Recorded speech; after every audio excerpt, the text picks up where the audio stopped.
தமிழ்நாட்டின் வளர்ச்சி.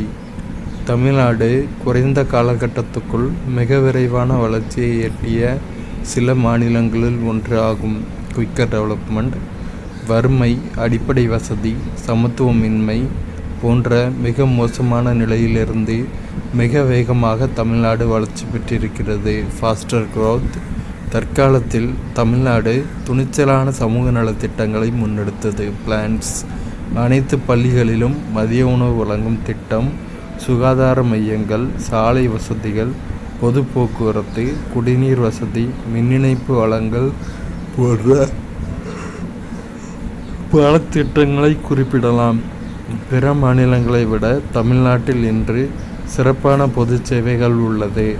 அந்த சேவைகளில் பெரும்பாலானவை பாகுபாடின்றி அனைவருக்கும் கிடைக்கிறது என்று உறுதியாக சொல்லலாம்.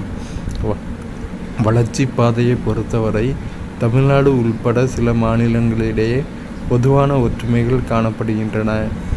இறுதியாக ஒரு முக்கியமான ஒன்று, மனித திறன்களை பயன்படுத்தாமல் இந்த விரைவான பொருளாதார வளர்ச்சியை எட்ட முயன்ற பெரும்பாலான இந்திய மாநிலங்களை விட மனித திறன்களை பயன்படுத்திய தமிழ்நாட்டில் தனிநபர் வருமானம் அதிகமாகும்.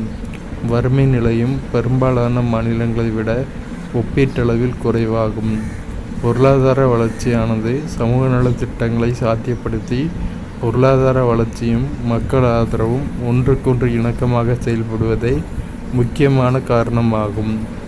ஆதாரம்: an uncertain glory, India and it's contradictions புத்தகத்திலிருந்து நோபல் பரிசு பெற்ற